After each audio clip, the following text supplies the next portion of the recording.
couple weeks ago, you tweeted something out good. that, I'm going to bring it up, that got a crazy amount of attention, which... Sports Illustrated swimsuit edition, I believe you're referring to. Yes. I tweeted out, sorry, not beautiful. Hello and welcome to episode 150 of my podcast. I'm Mikhaila Peterson. Like I said, this is my 150th episode, and I had the pleasure of having my dad on to discuss all sorts of fun things. The first time in over a year he's been on my podcast. We discussed the Twitter drama over his comments on the Sports Illustrated swimsuit cover, connections between personality types and gender and romantic relationships. We covered a lot that would make some people angry. I really hope you enjoy this episode. I certainly did. Thank you to all who've supported me on the way to recording 150 of these. It's just insane. Wouldn't have been possible without you guys. This episode was brought to you by Rabbit Air. I am relocating from Nashville. I'm moving to Miami. I'm doing it. The tree allergies are too awful here. I tried moving from Franklin to Nashville. That didn't help enough. So I just have to escape Tennessee. It might sound like I'm being crazy, but I'm not. The tree allergies here are insane. And Scarlett has them too, and she's not sleeping well. So that brings me to Rabbit Air. I think I would have just died here if I didn't have my Rabbit Air filter. If you have trouble getting quality sleep, or even if you sleep fine, it's worth getting an air filter to see if it improves your life. Particularly if you have environmental allergies or pets or live in an old house. I have one of these in the office, as you can see. A gorgeous cover, if I do say so myself. You can design them how you like. I have one in my bedroom too. I do think you'll love Rabbit Air's award-winning purifiers. I had this horrifying hunk of junk air purifier when I was a kid that my mom bought me that made me feel like more of a nerd than I am. Rabbit Air is top of the line. They're extremely quiet and super easy to clean. Even if you have no issue sleeping, we still breathe in nearly 2,000 gallons of air a day. Americans spend around 90% of their time indoors, which is pathetic, where the air is 2 to 5 times more polluted. This includes bacteria, pet dander, dust, particles, fumes, mold, pollen. Rabbit Air's state-of-the-art filter design reduces bacterial growth and viruses too. Put one in your kid's room, get one of these and stick them anywhere. They're quiet, they look good, and they make your place cleaner and your air better. It's kind of a no-brainer in my opinion. Do yourself a favor and visit rabbitair.com today. They have a 5-year warranty, free shipping and returns, plus a 90-day money-back guarantee on all their products. That's rabbitair.com for some of the best air purifiers you'll find no matter where you look. Thank you so much for watching. I hope you enjoy this episode. Welcome to my podcast, Dad. Hi, Mick. I haven't done a podcast with you in a very long time. How long? Do you know? Year? Yeah, over a year. Yeah. Over a year. Still in Toronto. Yeah. In my podcast studio, and now I just have a studio in a different hotel all the time. Right. Yeah, hopefully one day that will be more organized. I'm nearing my 150th episode. Oh. Are we going to do this for your 150th episode? Oh, I guess we have to now. I guess you do, yeah. Yeah, you put your foot in it there. Before we get started, how have you been? Much better. Yeah? Yeah, I'm doing better than I have been for 5 years, probably. 5 years. That's good. At least. I think the last time we did a podcast, it was pretty rough. It was pretty rough. But we're out of it. We seem to be out of it. We'll see. You're looking pretty sharp. At the moment, good. Thank you. Yeah. I don't think I've seen this suit before. Not on your podcast. Never on my podcast. No. It looks good. It's definitely been a tour suit. Yeah. And it's very non-wrinkly, so it's a good travel suit. You can stuff it anywhere and it works? This is exactly it. Stuffable. Yes. I was on the beach with it this morning for a photo shoot of all the absurd things with it hiked up to my knees in the water. It's my 3-piece suit. That's Miami. Hilarious. That's hilarious. Yeah. Joe Model. Okay. You say that, but we were at a black tie event, I think, and I was just standing there and you're like, no, you got to put your foot forward. So don't act like you don't know how to pose because you are very good at posing. Oh, thank you. Yeah. My whole life is a pose, or so my enemies say. What's he doing? What's his game? What role is he playing? It's like, I'm saying what I think. That's a role. Yeah. It's like, that's what you think. Saying what you think and modeling 3-piece suits in the ocean. Yeah, exactly. That was the destiny I always presumed would make itself manifest. That's great. Okay, so I thought what people might find useful for this episode, I'm going to ask you for advice on a number of topics I think people will find helpful. Yeah. And maybe delve a little bit into gender differences just to keep things spicy, keep some people out there angry. Yeah, because I don't think I've irritated like a million people for at least a week. Exactly. So it's definitely time to say it. something, outrageous or / true. Outrageous / true. Mm-hmm. Yeah. How did you feel? Let's start with this, actually. A couple weeks ago, you tweeted something out that, I'm going to bring it up, that got a crazy amount of attention, which... Did it? Sports Illustrated swimsuit edition, I believe you're referring to. Yes. I tweeted out, sorry, not beautiful. Yeah, people weren't very happy with that. And then everyone got upset. Yes, they did. And then I left Twitter again, more or less, right after that. And everyone assumed that was why. And it wasn't. No. It was, I suppose in some sense it was, because what happened was an indication of the problem with Twitter. But I had been not reading Twitter comments for about 3 weeks, although I had been tweeting through an intermediary, one of my staff members. So I'd email him a tweet, but not reading comments because I found that quite... irksome? Yeah, like you're associating with the... devil? Sure, exactly. Well, it was like sort of like standing in a public park where anybody, no matter who they were, could come up and yell at you to any size audience about anything they wanted, day or night. And so I've been thinking that through. I'm going to write an article about what's wrong with Twitter and social media in general. But no, I looked at the Sports Illustrated cover, and they had a rather overweight young woman, quite symmetrical, so nice facial features and so forth, with a very revealing swimsuit on the cover. And I thought, no, like not in a personal way, but it's unbelievably manipulative for about 3 different reasons. The first is it's a very tawdry attempt to capitalize on cheap sales. And I mean cheap in a specific way. Sports Illustrated hit the gold mine with their swimsuit cover, I suppose 20 years ago, whenever they established that. Because it's a sports magazine, so it's about athletics. It's about athletic people. It's about athletic bodies. And they had a swimsuit issue, and it really was a big hit. And then it became kind of a cultural icon. And it's a very specific kind of cultural icon because it focuses on a very exceptional kind of high-end beauty. Mm-hmm. And so that beauty would involve symmetry and signals of youth, because that's part of beauty, sexual beauty, physical beauty, waist to hip ratio for women. But with Sports Illustrated, it's also highlighting a kind of athleticism in body type.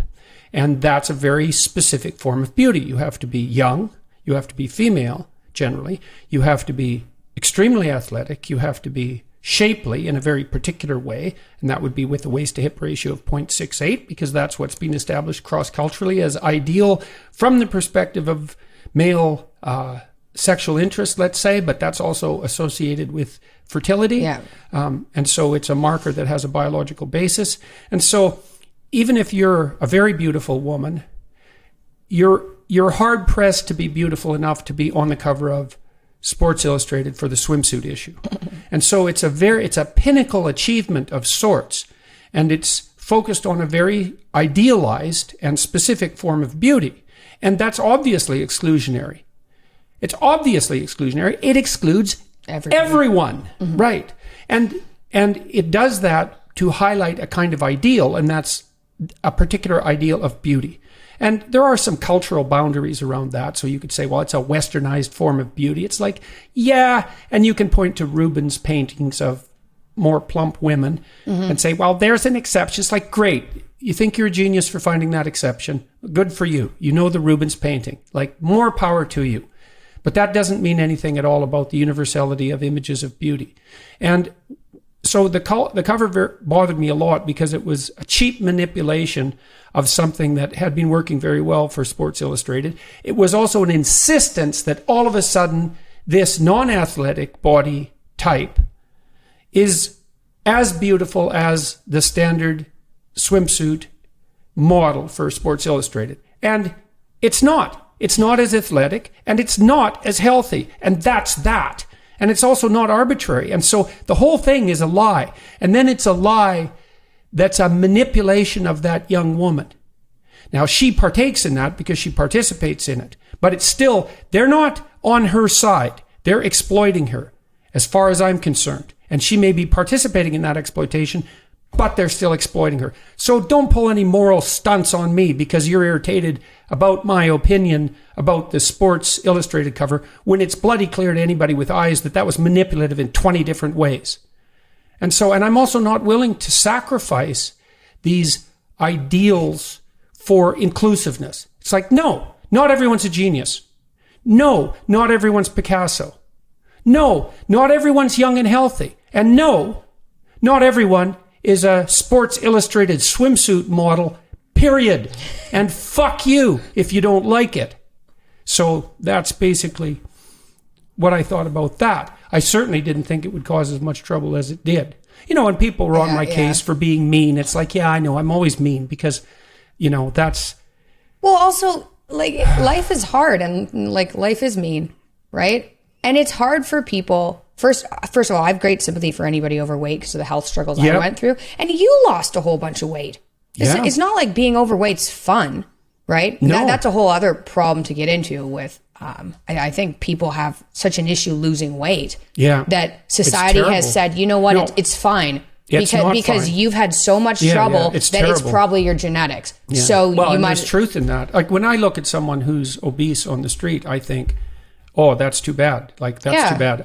I don't think, you know, obese pig eats too much, has no self-control. I don't think that. I think bad mismatch between genetic proclivity and appalling diet. And the appalling diet is basically, we're not going to get into this, but basically carbohydrate heavy and sugar loaded.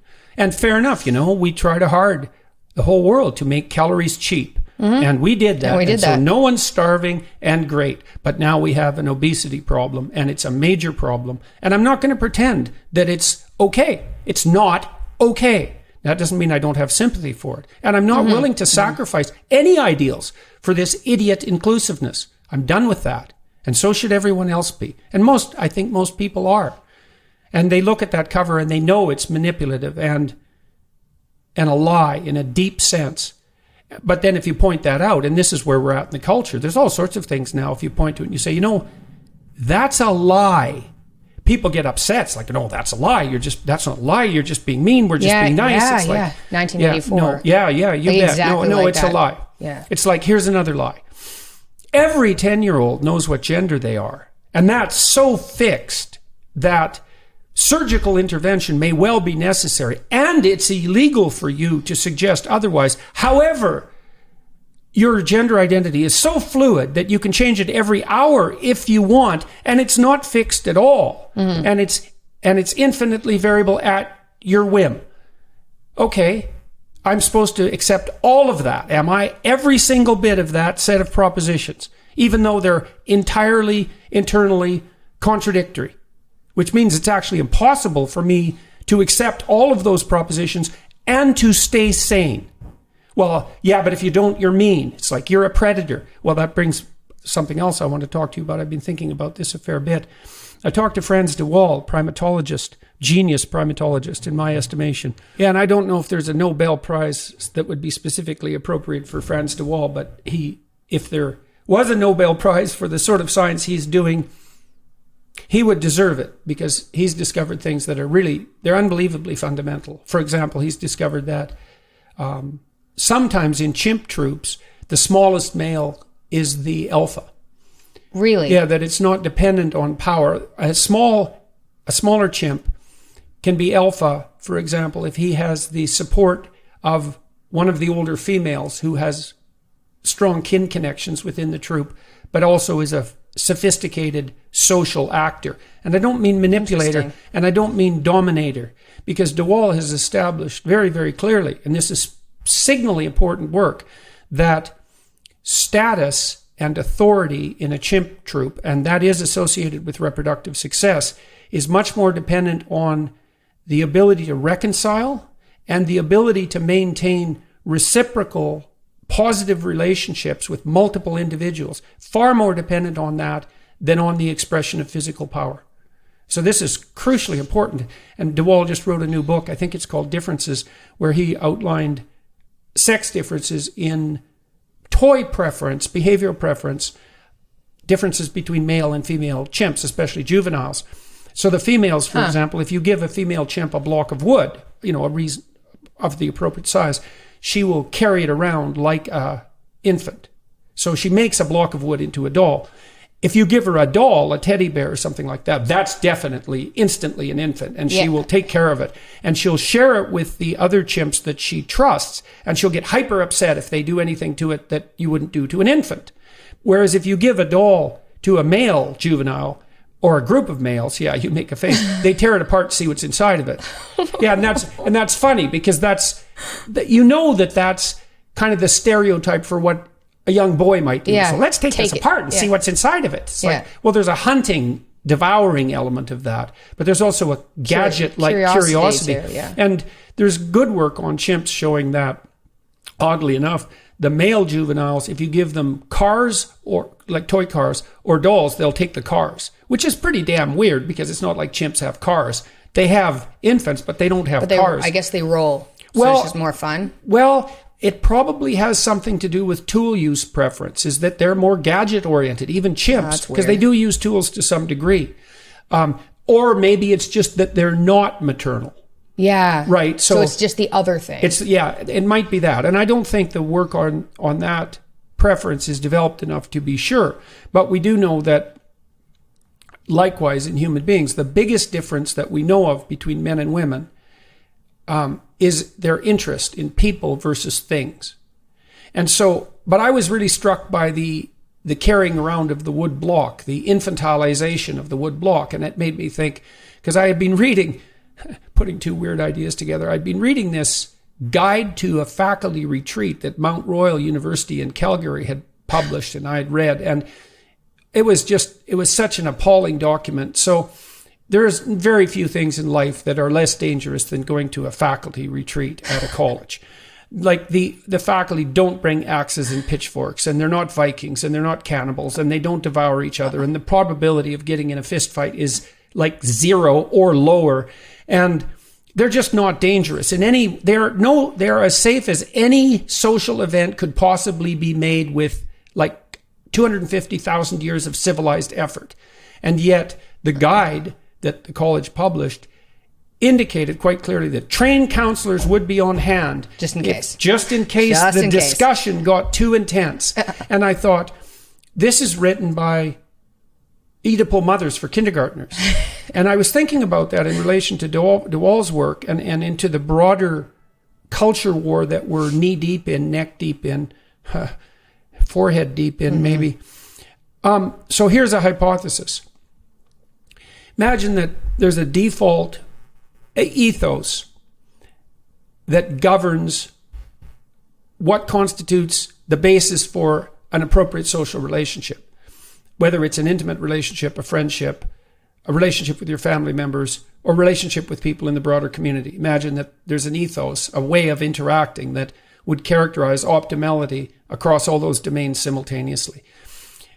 One female default is you're either an infant, or you're a caregiver, or you're a predator.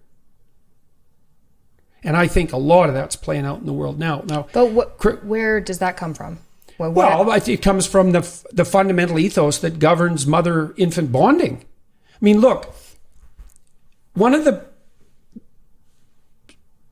issues that women, and female chimps for that matter, struggle with terribly is the lengthy period of dependency that highly intelligent primate infants are characterized by. And so a female chimp will carry her infant 500 miles in the first 3 years. She has to carry the infant. They can cling too, but she has to carry the infant everywhere. It's an unbelievable burden. It's an unbelievable burden. And so, and it's partly because it's worse even in humans, because human infants are born even less able than chimpanzee infants. And there's a reason for that. It's like a noodle. Yeah, with a heavy head. They're like a fetus. They're actually fetal in a very real sense. So the human cortex is so large that there's an arms race between the size of the infant's head and the width of the pelvic opening through which birth must take place. And it's a very difficult balance to optimize. If women's hips were any wider, which would make the pelvic hole larger, they couldn't run well. So it would interfere with the running, which obviously isn't so good if you're running away from a predator. If it was smaller, then the baby would have to be born with a smaller brain or more immature. The gestation period for a mammal of our size should be, if you compared us to other animals, be 2 years. Yeah. So our infants are born a year and 3 months premature. And so they're just absolutely 100% helpless. And so then there's an ethos that has to govern your interaction with the infant, let's say up till about 9 months, when they start to become somewhat ambulatory. Mm-hmm. So preambulatory infant is a different creature than an infant who has the capacity to move around in the world. By the way, the fear circuitry in an infant doesn't really kick in until they're ambulatory. So they're quite different from a motivational perspective too before they can move. Well, why be afraid if you can't move? Fear freezes you. If you can't move, you don't need fear because you can't move. Yeah, so, okay. Yeah, so that's also when they first show the signs of stranger aversion and some beginning fear of the dark. Although they do freak out if they're little and you put them in somebody else's arms. Yeah, but it doesn't look like it's fear. Often that's pain, a pain-like response, or anger. It's commonly anger. It does look like anger. Well, if they turn red, it's like when you watch someone who cries in an argument. It's like, I'm hurt. It's like, no, you're red. You're mad. You just say you're hurt because that's a guilt weapon that angry people use. That doesn't happen all the time. No, it doesn't. I think that women also get blamed for that sometimes when it doesn't happen. It's like, especially by men, because they don't understand it, which is, why are you crying and are you trying to manipulate me? Yeah. And what I learned about was women's tears actually, the smell of women's tears give off a pain response in men. Did you know that? No, I didn't know that. There's a chemical in women's tears that give off a pain response in men. See, that's just how manipulative it is are. not. That's it's not. very Sometimes sneaky. I think I'll show you. Here's some pain. I think sometimes I know this, I don't cry very easily, but if I'm stressed already and then I get into an argument, sometimes it'll happen. I have to be pretty stressed. And I know some people who will cry a lot easier. They'll just cry you mean like right me? away. A lot of that had to do with being ill. Yeah, a lot of that did have to do with it. And I cry easier when I'm ill too. Mm-hmm. So that's understandable. But I think women get blamed a lot of the time, and I don't think it's always manipulative. No, I don't think it's always manipulative either. Not like... It might be an evolutionary response, too, to when things get to a certain point and you're getting some danger vibes as a woman. Danger vibes, that's what I'm going to call them. Yeah. Danger vibes. That you're more likely to cry so that it's like, don't hurt me kind of thing. Yes, it's an appeal to, that's right, it's an appeal to the latent maternal instinct within whoever you might be interacting with.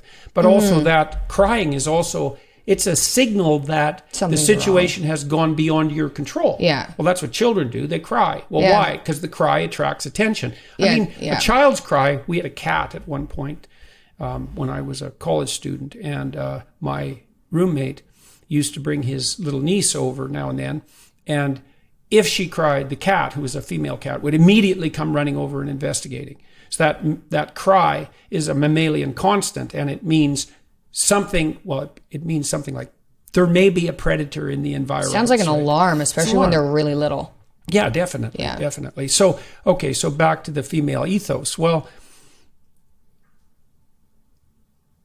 I think women's temperaments are optimized, at least in part, for the mother-dependent infant dyad And the reason I think that is because boys and girls don't seem to be different in trait neuroticism. And they're little boys and girls. Right, before puberty. The difference kicks in at puberty. And so then women are more sensitive to negative emotion, and they stay that way permanently. And it's quite a difference, half a standard deviation, which is quite a large difference. It's enough so that if you drew two random people from the population, one man and one woman, and you had to guess who experienced more negative emotion on average, if you guessed the woman, you'd be right 60% of the time. So it's not a huge difference, but it's not nothing. And it does kick in at puberty. And so then the question would be, well, why at puberty? And some answers are, well, males and females become dimorphic at puberty. The boys get bigger and stronger, especially in terms of upper body strength, so they can start to win physical combat Not in 2022, though. Well, but generally, it doesn't take much of a size advantage to prevail in a physical fight. And so that means physical fighting starts to become more dangerous for women when they hit puberty, especially in relationship to men. But then they also become sexually vulnerable, which is a huge risk. And so why wouldn't you be more threat sensitive because of that? And then also, well, who says it's about you? Why isn't it about you and your infant? And so imagine your nervous system is tuned for the average level of danger you face if you have a dependent infant. And that kind of sucks for you because you're more nervous and sensitive to pain and grief and all of that and frustration than would be optimal for you as an adult. But, it's not all about you. That changed for me too when I had Scarlett. I was also quite ill at the time, but there were the hormones involved. I think I was pretty stress intolerant, especially in regards to Scarlett, until she started to be less needy, right? Right. For the first year, it was any sound she made. Yeah, well, that's it. It elicited a pain response in me. It was horrible. She'd go like, merp, and be like, oh. Yeah, your mom was like that when you were an infant. I built a bunk bed out of wood in this small room I had in Montreal. And we built a crib for you right under the bed. And so the room was only about, 8 by 10. It was a very small room. So we built this bunk bed. We only had about 3 feet between the top of it and the ceiling. And then we built a crib for you underneath and a change table. It was quite nice, and it was very solid. Earthquake wouldn't have taken it down. It was all built out of 2x4s. And we built a wall. It was in what was the dining room. We built a half wall and then built this underneath. How big was that apartment? They called it a 4.5 in Montreal, and it had a living 2 bedrooms? Room. Really 1 bedroom. It was a small 2-bedroom is maybe, if you pushed it, that's what it would be. It had a tiny living room, maybe 10 by 10, another room adjoining the living room that was maybe 10 by 10, then this dining room that was maybe 8 by 10, and then a kitchen that was somewhat bigger, L-shaped, and that was the apartment. And it was a long kind of train car-like apartment in a poor area in Montreal. And anyways, that's where that's where we lived when you were born. And I'd be sleeping up on top, and you would just make a tiny peep, and Tammy would be up instantly, down the ladder instantly, and then she would feed you or rock you to sleep. And she was unbelievably good at that, unbelievably responsive. And as a consequence of her instantaneous responses, you almost never got upset enough at night when you woke up to actually wake up.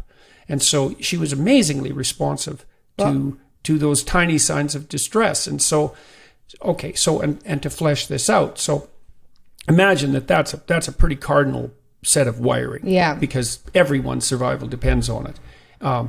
Because infants are so dependent in the first 6 months. And so then you think, well, what does the world look like if the safety of a dependent infant is your primary concern?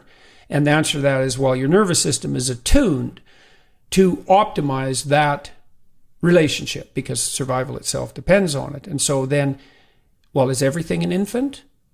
So I think the world is divided for women whose maternal instinct is hyper-dominant. The world is divided into 3 categories: infants, caretakers of infants, and predators. And that's it. And God help you if you're a predator. Because if you are a mother of an infant, there is nothing about a predator that doesn't deserve to be destroyed. And you forget about presumption of innocence, because the hypothesis is going to be, prove to me you're not a predator. And, fair enough. But it isn't obvious at all that ethos scales. It's not a good rule of thumb. It's not a good heuristic for picking a husband. Although no predators, fair enough, but it's not a good heuristic for picking a husband. It is not a good heuristic for establishing social communities, because everyone isn't an infant. Everyone isn't a caregiver. And those that are neither of those aren't all predators. And so when I looked at this Mount Royal College thing, and I was talking to Waal, I thought, oh, well, we can just see this. It's like, all these faculty members are infants, except for those of them who are predators, and they all need to be nurtured. It's like, well, that's Freud. That's Freud's Oedipal mother. That's the devouring mother. It's like, infants should be treated like infants. But people who aren't infants are not infants. And that doesn't mean they're predators. And they shouldn't all be treated like they're infants. It's not helpful. And the thing about it that bothers me in particular, I would say, or the danger in it in particular, is that there's an intense moralizing that goes with it. Because, well, there's nothing more important than taking care of an infant. Fair enough. There's no job more admirable than being a caretaker of an infant. Well, that's a bit trickier claim, because there's lots of ways of taking care of people. And even if you're taking care of an infant, well, that requires the provision of food, for example, the provision of shelter, and all sorts of other activities that aren't so hyper-focused on the infant, but that are equally necessary, especially in complex social environments. And then, well, everyone who isn't one of those two things is a predator. That's just a bloody disaster. How do we know that this isn't okay? So this is my experience being female, and I think we've had discussions about this before, because I've got a lot of masculine personality traits that just skew towards, and there are other women like me, right? Yeah, lots. But we're talking about the average female here. So I've had a hard time understanding some. We're actually talking about the feminine temperament. Feminine temperament. Yeah, that makes sense. Yeah. Even more than the average female. It's like the typical feminine temperament. Okay. I can, because men can have this tilt to their thinking as well. It's less common, because the combination of personality traits that would produce that ethos, which is likely high neuroticism and high agreeableness, is less common in men. Okay, so do you think it's not absent? Do you think it's just those, really? High agreeableness and high neuroticism? I think low intelligence helps. And I think this for a reason. As well? No, specifically, my graduate student, Christine Brophy, and I studied political correctness. And political correctness, I think, is an outgrowth in part of this hyper feminine ethos. And I think that, well, we tried to find out if there was a set of beliefs that cohered as politically correct or woke. Yeah. Because that's the first question. Is this just something that, right-wing conservatives are hypothesizing? It's like, well, you can test that.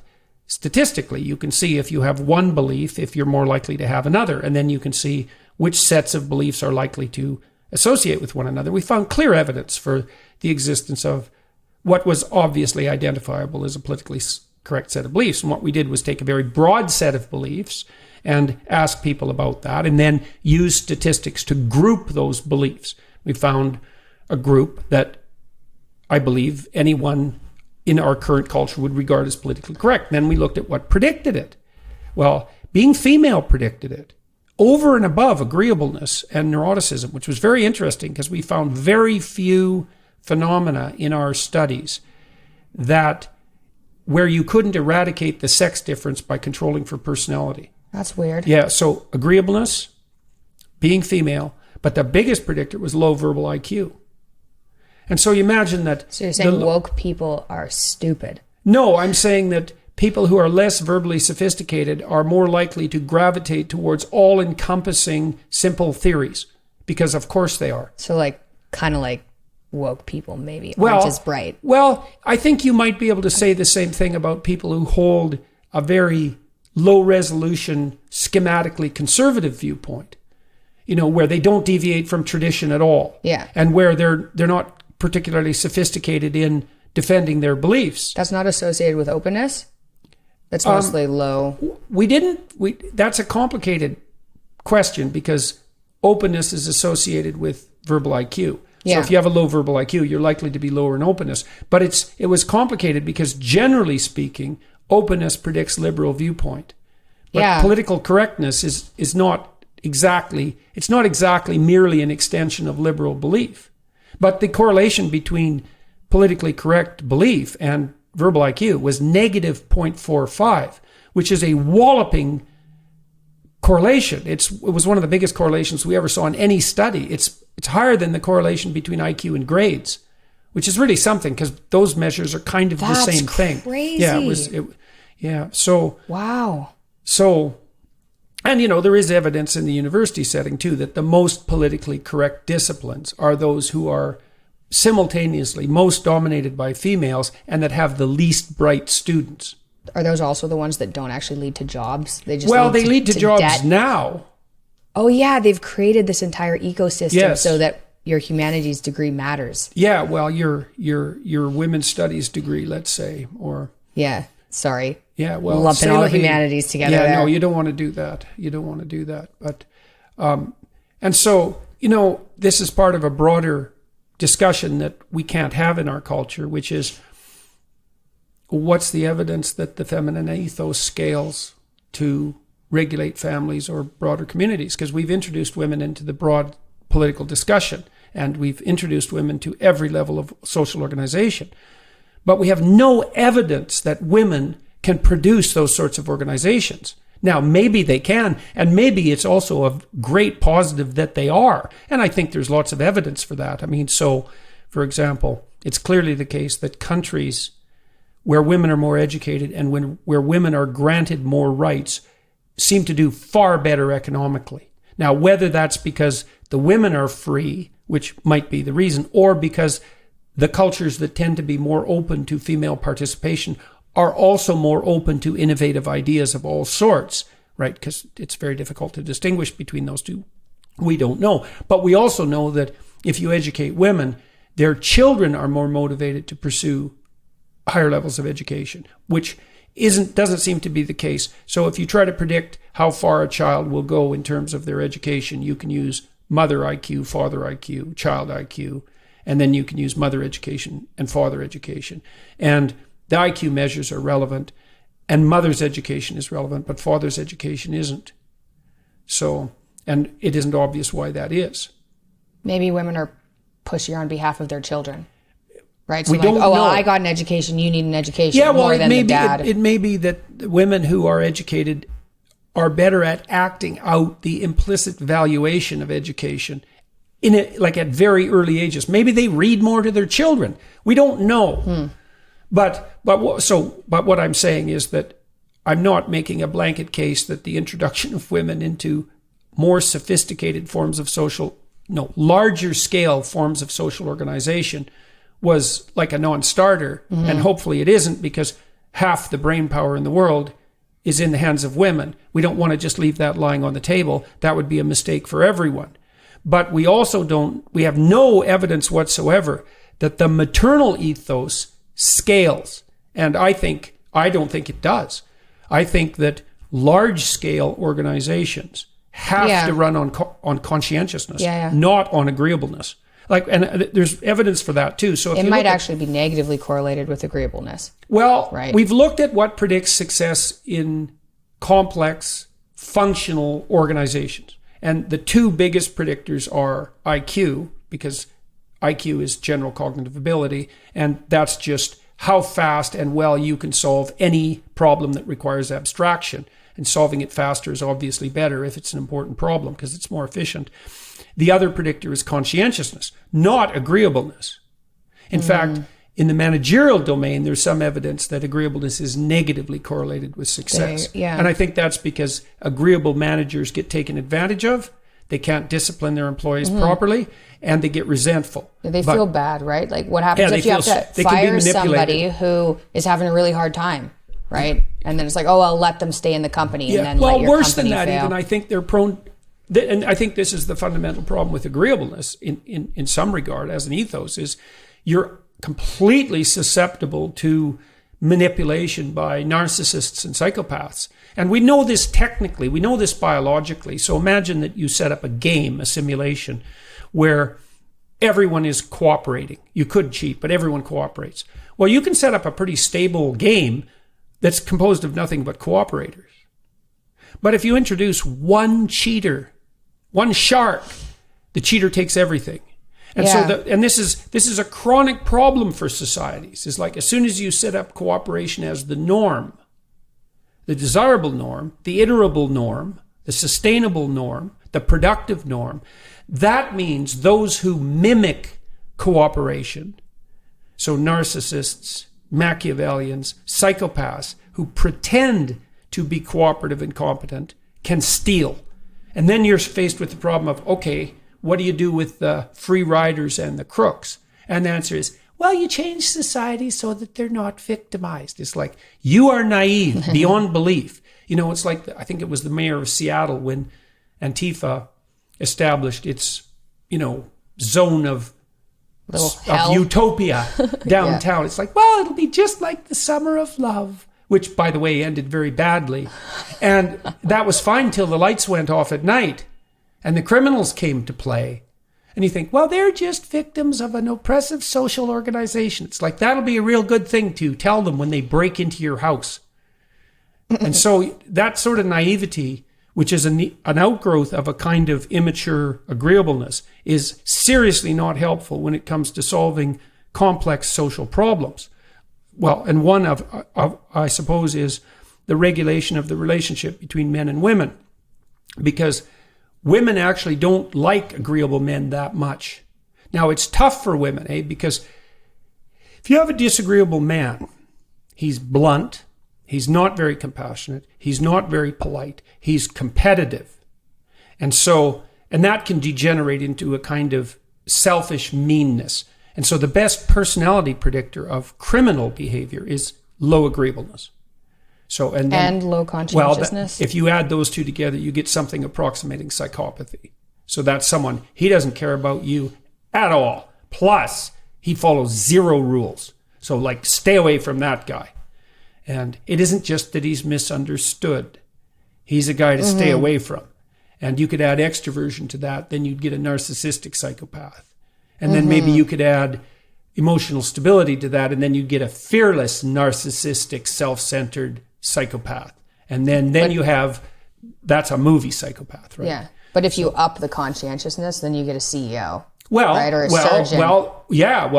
That's the, okay. So what a woman needs is someone who's disagreeable enough to keep the psychopaths away and the criminals, but agreeable enough to share and be reasonable. And that's that's a knife edge, right? Or do they have to be agreeable enough though? Or could they just be conscientious? Well, is it like, okay, this is fair. Like I can't starve you or our relationship will devolve type of thing. I've seen disagreeable, conscientious men try to have relationships with agreeable women. Yeah. And it's very difficult for them to bridge the gap. Because the guy is so masculine and the woman is so feminine that they don't really exist in the same worlds. And so you want a man who, it's tough. It also depends to some degree on the dangerousness of the environment, right? So the more dangerous the environment, maybe the more disagreeable a man you need. So it's a really thin needle for women to thread. And that's basically the Beauty and the Beast mythology, right? Because the woman, Beauty, in that story, wants a beast. Well, why? To keep the real beasts at bay. And who are the real beasts? Gaston. Well, and what is he? He's a narcissist, right? He's a narcissistic, he borders on psychopathy. Yeah. Very dangerous. Yeah. Very dangerous. Arrogant, egotistical, self-centered. And he's a parody of masculinity in some sense. And so Beauty wants the beast because he's a beast and he can keep Gaston at bay. But he's tameable. And her job, and this is, I think, part of the central female myth of adaptation, like the hero myth is for men. The hero myth is also relevant for women. But it's an admixture for women because they have the beauty and the beast thing that has to be done, which I think is primary. But the hero myth, which is go confront that which frightens you and stands in your way and thereby prevail. That's sort of like Mary with her foot on the serpent, right? That's very much like St. George and the dragon. So there's that element of predator defense that's definitely part of women's makeup, and the desire to explore and intellectually and the desire and the ethos of courage and voluntary exposure. That's all relevant. That's partly why Christ in Christianity is regarded as a universal savior. He's an archetypal hero. So he's sort of like St. George and the dragon magnified up into a whole nother dimension of significance. But he's regarded as a figure that's redemptive, both for men and women. But then you have the figure of Mary.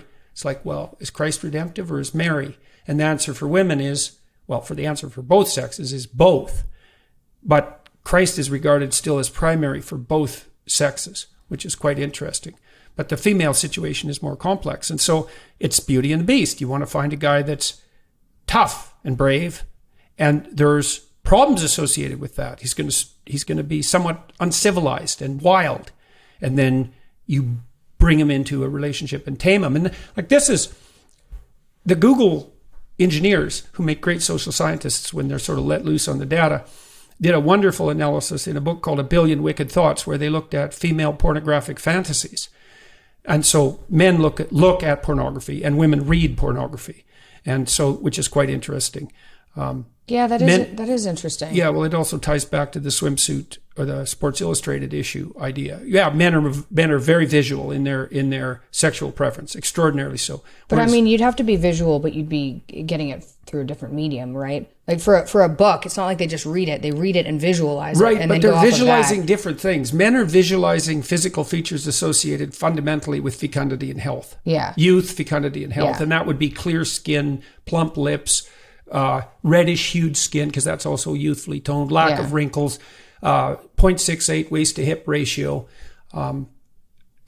clear eyes.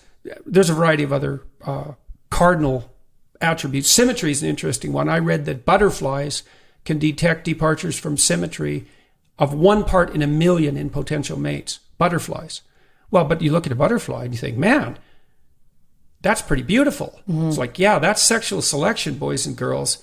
Pretty good for the butterflies. They have that level of aesthetic capability. That's crazy, and they're yeah. insects, right? 1 part in a million. Symmetry really matters. So on the pornographic front, women, it was very comical to read this because, and I had read a fair number of Harlequin romances when I was a kid. My mom used to take them camping, so I read like 200 of them because they were always lying around. I just picked one up and read it. And then I had a client whose sister read the more pornographic versions of Harlequin romances because they have a more spicy line. Yeah. So I read like 10 of those because I was curious. And then I, at least that was my excuse. And then, because I was dreaming about pirates and surgeons and vampires. Yeah. Anyways, the Google guys showed quite clearly the pattern of female pornographic fantasy preference. And it was basically Beauty and the Beast. It was like tough, surgeon, pirate, vampire, billionaire. There was one other category I can't remember. Maybe it was corporate. No, was that's it CEO? It wasn't CEO. No, billionaires that covers that. But like hyper successful male, tromping around, arrogant kind of guy. But also someone ideally who will take care of you even when you're feeling sorry for something you shouldn't feel sorry for. Yeah, well, right? the fantasy mounts, they have a couple of interactions. There's a fair bit of rejection. There's some underlying sexual tension. He realizes how beautiful she is. She kind of entices him into establishing a relationship with him and tames her. And then, there's some fiery sex that goes along with that. And then, so she's got herself her own monster. And then he serves her purposes in some sense, defense, and then generosity and competence and production. And so, and that's all unbelievably deeply embedded. And it's rude to talk about it, but like, how about 50 Shades of Grey, folks? That was, I think. Did you read that? I read some of it. Oh, I didn't read much of it because it was painful. Yeah, well. And everybody read it. Yeah, It's like I had secretly. Everyone I knew read it secretly, or not so secretly. Yeah, well, it was a funny thing to see happen because it was happening, if I remember correctly, right at the same time as the Me Too movement. It's like, and that's that makes perfect sense psychologically, because if you get a reaction that's too far in one direction, then it calls for a fantasy in the other direction. It's like, well, sex only can take place between people of equal power, whatever the hell that means. Well, that's sounds like a fun sexual experience. Well, that's part of the reason why, relationships between, say, undergraduates and graduate students, or undergraduates and professors in universities, are hypothetically verboten, which I think, by the way, is a mistake, because are you an adult or not? Now, that doesn't mean it can't be manipulated, and it doesn't mean that there are reasons to step forward with propriety, and I'm not a fan of promiscuity or one-night stands or any casual sexual relationships for that matter, but it isn't obvious to me at all who has the upper hand in those sorts of relationships, because feminine youth and beauty and charm, especially allied with personality and intelligence, is a vicious and deadly combination. That's not nothing by any stretch of the imagination. It might be the highest status, what would you say, set of manifestations that there is. Because I would say, generally speaking, cultures value young women, like ideal young women, more than they value anyone else. They certainly value them more than they value, well, certainly the typical young men, but maybe even the atypical young men. What exactly is the problem with casual relationships, and how are you supposed to find the person you need to be with without having them? Well, I think, how about abortion? That's a problem. And so it's a minefield, obviously, any discussion of abortion. But one thing I can say about abortion that I think would generate no objection is you wouldn't give one to your sister for a present. Right. So whatever it is, it's not desirable. And how not desirable it is at minimum open to question. So I don't think there's any such thing as a casual sexual relationship. I don't believe that. I've never seen any evidence that that's the case.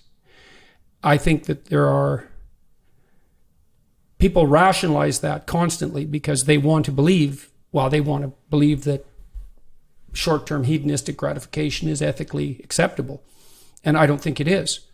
I think that it trains you to treat yourself and other people as instrumental objects of short-term pleasure, obviously. Mm-hmm. Well, is that how you want to train yourself?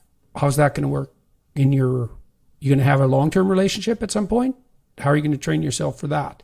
Okay, so having said that, and then, how carefully should we conduct ourselves in sexual matters? I would say, well, as carefully as you conduct yourself in any matter of importance. And that stretches all the way up to the top, whatever the top is. You're going to treat the other person as if they're a divine locus of consciousness or a disposable pornographic entity. Well, those are the borders. Okay, but then you say, well, you have to practice. And there's truth in that. And how do you practice? And the answer is, well, that's one of the central complications of life, right? To get the balance between individual action and the whole domain of sexuality and reproduction right is perhaps there's no more difficult question, especially once you've solved the question of, do you have enough to eat tomorrow? Mm-hmm. That would be the next one that pops up. Mm-hmm. But I don't think there is such a thing as casual sex. I think that's indistinguishable from masturbation, which I also don't regard as a particularly heroic act. And so, well, T-shirts, masturbation, right. Not a particularly heroic act. And I think people have that sense, and I don't think that that's culturally instantiated, because in some sense we've done everything we can to eradicate every last vestige of sexual shame, which I think in the final analysis is impossible, because there are all sorts of reasons for the persistence of sexual shame that have nothing to do with cultural context. And still, it's a furtive and underground activity. And the reason for that is because it's suboptimal for all sorts of reasons. Well, how much motivation does a young man need to overcome his fear of rejection and establish a relationship with a woman? And the answer to that is, we don't know. But sexual deprivation could easily be part of it. Because to do something difficult, you need a lot of motivation. You need frustration working for you. You need fear working for you. You need lust working for you. You need loneliness working for you. To bind a man and woman together, especially if they're going to produce children, this is a very, very difficult thing to do successfully. And so anything that interferes with that is to be viewed with extreme skepticism, and that's undoubtedly part of the reason that shame around hedonistic sexual activities remains a constant, despite our best attempts to eradicate it. I think I would also say, just from my experience growing up, especially in university, it's not like it's seen on the outside, having casual sexual relationships, as this fun thing. Mm-hmm. It's not fun. No. And nobody thinks it's fun, especially women. So if you're around other girls and they're like, oh yeah, I hooked up with this guy. None of you guys are actually enjoying that. Yeah. Right? And I think that's a lie that women tell each other. Yeah. Why? I think because they think other people don't care. And because if you do it, it makes you feel bad enough that you're like, well, I don't want to look at that. Whatever's going on there, like maybe me feeling bad is not healthy. Right. Like I'm not, and it means there's something wrong with you. Yeah, or there's something wrong with you, right? And so it's like, and it's unpleasant enough that you're like, well, I'll just, keep going. It's already happened. There's nothing I can do about it. So it might as well be okay, because what am I going to do about it if it's not okay? Yeah. So and then, and I think this is pretty common for women in university to hook up with people, right? It's called hookup culture. There's Tinder, like it happens. But I like for anybody out there who's thinking maybe I don't want to do that, it's not fun. It doesn't make you feel good. It really makes you really lonely, right? It's not a good idea. Why do you think it makes you lonely? I think because what you're looking for is a connection with somebody. And you're getting this physical connection, and you're not getting any emotional connection. And it's right. And then there's the contradiction. It's a terrible contradiction. Yeah. And it's here's an interesting thing I used to tell my clients is, don't do anything with anyone sexually that you wouldn't talk to them about. Seems like, well, I wouldn't talk to anybody about that. It's like, but you'll act it out, eh? Yeah. So that's worth thinking about. So you're not intimate enough with them to have a conscious discussion, but you're perfectly willing to blunder stupidly into it, mm-hmm. and then risk the aftermath. A lot of that's fueled by alcohol too. Yeah, like a lot of it is like all of it. Yeah. You're not going to do that if we ever sober. wanted to have a serious conversation about sexual impropriety on campuses, for example, the first thing we'd focus on is alcohol.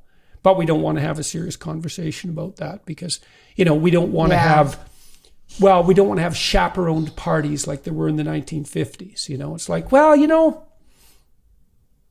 having some older people around to keep the drunken orgy under control actually turns out not to be such a bad idea. Especially people who are non-biased, right? Are unbiased. We're just there saying, well, this doesn't look like it's going well. Maybe I'll help this person out. Yeah, well, instead of a group of friends, they're like, no, do it. Like, yeah, right. Well, which is exactly a bunch of doorknobs running into each other. Well, that's what you get with alcohol too. And alcohol is a drug that really radically decreases people's medium to long-term orientation, right? It really focuses you on the present, which makes it, if it's a good drug for you, it makes it unbelievably fun because it decreases anxiety and it increases likely opiate bonding and dopamine-mediated extroversion. And so, like, it's cocaine, heroin, and a benzodiazepine rolled into one. And so it makes you not care. And for pure hedonism, there's nothing better than not caring. Yeah. But alcohol is a catastrophe on many fronts because of that. And a huge proportion of violent crimes, exploitative crimes, rapes, a huge proportion of those are conducted between drunk people. And so, but I don't believe that there is moral casual sex, because I don't think sex is casual. I don't think anything about it is casual. I don't think, well, that's what I think. Yeah, fair. Okay, so kind of on that note, given that people just graduated, do you have advice for recent high school grads? I think it's hard to overstate the importance when you're at a point of transition like that. So you're done being someone that you were, a school kid. You're done with that. And so that's an achievement, but it's also the end of something. It's the end of an identity, and it's a new beginning. So now you have a new beginning. You have a new beginning. You don't get that many of those in your life. Mm-hmm. If you move, if you switch jobs, if you make a radical life transformation, you may have that. Sometimes that's accidental. It's thrust upon you. That's different. That's harder. Sometimes it's because of opportunity, but maybe you get 4 or 5 opportunities like that in your life. So they're rare. You get to be someone new. Who have a vision. So when I started to puzzle this out, it was often because of talking to clients or students who didn't know what to do. What should I do with my life? I don't know what to do with my life. Fair enough. And that's not a very good question. What do I do with my life? It's like, what's the answer to everything? It's not a good question, right? It's too vague. So I suppose I answered this to some degree, at least initially, like a conservative person. I say, well, what other people do? Well, they have an intimate relationship. They have a family. So that could be your birth family, so you could fix that up. Or it could be, your new family, your kids, your wife. They have friends. They have a social community. That might involve civic responsibility, which is something we're direly lacking at the moment. You need a job.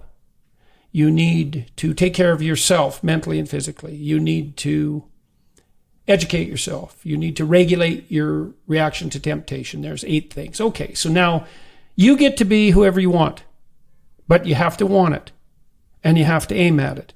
And so to do that, you have to have a vision. Part of the utility of literature is the provision of such visions. Negative, in the case of anti-heroes, positive in the case of protagonists. Who could you be? Part of the advantage of being educated in the humanities is that you can draw your models from the best history has to offer. And that's really what an education in humanity should present you with. It's like, here are the great people of history, and that's you in potential.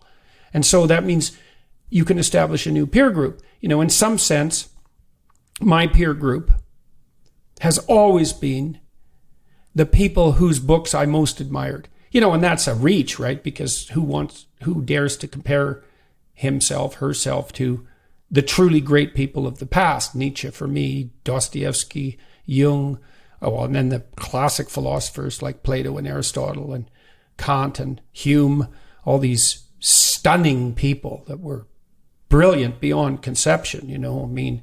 That's a high reach and presumptuous in some sense. But the point of a humanities education is in large part to surround yourself with peers of the highest quality. And so you do that in the world of abstraction, and the teachers are there to guide you through that if they only knew that.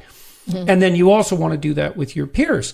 So one of the things you want to ask yourself if you're graduating from high school is, well, now I'm off to do something else. Might be a job, might be college, might be trade school. It's like, I'm going to make new friends. What's a friend? What do I want? I want someone to tell good news to, who will celebrate with me. I want someone to tell bad news to, who will be upset that something bad happened to me and not secretly happy. I want someone who's aiming up for me and for them. Or not. Or do you not want that? It's like, what do you want if you're taking care of yourself? What would you want in a relationship? You need a vision for this. And we do an staggeringly appalling job of helping young people even understand that that's necessary. And I know partly why. I was very curious about this because I spent a lot of time with this future authoring program, self-authoring, part of the self-authoring suite, because we built a program to help people make a plan. And once we built the program, one of the things we found, for example, was that if you gave it to young men who were entering college, the few months before they went to college, they were 50% less likely to drop out in the first year. Yeah, it's crazy. For a 90-minute exercise, it's like, that's just... If the world had any sense, every single college would have immediately used that upon publication of our paper.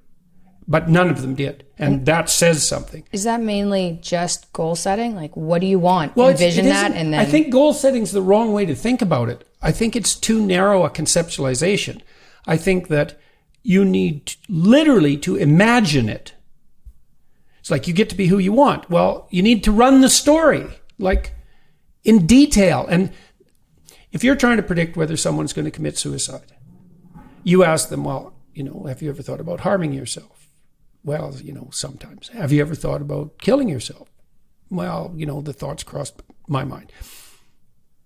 Do you have a plan? Yeah, I have a plan. Well, can you tell me about the plan? Well, my dad has a 45 in the top shelf of his desk. I've seen it in there several times. The bullets are in the drawer next door. I thought, I could probably put that in my mouth in the bathroom so I didn't make too much of a mess, and probably do that in the morning. That's like, great. Yeah, that's not good. Yeah. Right. That person's in danger. A plan. Yeah, because the dream has entered their mind. They've visualized it. And so it's not goal setting. It's much more like casting yourself in a fully fleshed out literary representation. It's like, what is your future? Who are you? And what you want to do is negotiate with yourself. It's like, just imagine, this is a gospel idea, right? That if you knock, the door will open. If you ask, you will receive. If you seek, you will find. And no one believes that. But I believe it's true. Yeah, me too. But it depends on what you mean by knock, ask, and seek. Because it means if you mean it. Yeah, if your life depends on it. Yeah, that's basically. Right. That's right. You're all in on it. It's like, you want this? What do you mean want? You don't kind of want. No, that's right. You don't want for like 2 minutes of the day and then you get bored. Right. And your right hand wants it and your left hand doesn't. And no, it doesn't mean that at all. It means you're going to make the sacrifices necessary and you're all in on it. Okay, so then the question becomes, well, what's worth going all in on? And the answer to that is, ask yourself, because we know that life has an unbearable element to it. And so facing that forthrightly, say, life's suffering, man, and plenty of it. And so what might make that worthwhile? Well, what if I had someone I really loved, who I was really attracted to, that I was really in love with, that I was sexually entranced by? It's like, or what if I was that person for someone else? Because that's actually a better plan. What would I have to do to myself to hypothetically be someone like that for someone else? Which is a much better way of thinking about it. What if I had kids that I loved? What if I had friends like King Arthur had friends? What if I was part of a enterprise that was fundamentally changing the world for the better? It's like, would that justify it? Well, you have to ask yourself. And if it isn't everything you need it to be, then it's not a good vision. And you're in an impossible situation anyways. So why not try to do something impossible? It's not going to be, in some sense, it's not going to be any more difficult in any real sense, although it's going to require more dedication. It's not going to be any more difficult than just slumping along to the grave. Yeah, not any less painful. Well, yeah, you have to forego stupid short-term hedonistic pleasure, which is, God, anyone with any sense, like cocaine. It's like great for a week. You're like 15 minutes. Yeah. Not so good iterated over 20 years. Yeah. Alcohol is the same way. Casual sex is the same way. Any of those, we all know this. There isn't anyone who doesn't know these things. People pretend, sex can just be for fun. It's like, yeah, right. What is just for fun? Name one thing, let alone something as complicated and as entangling as sex. And you also see this in the public culture. It's like, because in the universities, we have two things going. Same thing, violation of the principle of non-contradiction. Any sexual orientation of any sort or any practice whatsoever is to be encouraged in every possible way, with no holds barred and no limitations whatsoever. And every single sexual interaction between a young man and a young woman is so dangerous that you need a written contract before proceeding. Maybe because everyone's being encouraged to do anything. Well, you get one of those. Yeah. But not both. Because both of them can't exist simultaneously. And so, and I'm much more prone to give credence to the danger side of it. It's like, this is no joke. This is your life you're messing around with. Or someone else's life. The person you're with. The baby that you produce. This is no joke. Mm-hmm. So you think that anything goes. It's like, anything doesn't go in a relationship. Anything doesn't go in a friendship. Anything doesn't go in a business. Anything doesn't go when you're alone in the woods trying to survive. There's nowhere that anything goes. And that to desire that is so narcissistic and so infantile that it's almost unexpressible. And that's our culture. Yeah. Okay. So what are you looking forward to in the future? This is the last question. Then I'm letting you go. What are you looking forward to? Now being healthy. Better. Yeah. Not being on fire. I'll settle for that. Any day I'm not on fire, that's a pretty good day. So today, a pretty good day? Today's just fine. Good. Thank you very much for joining me.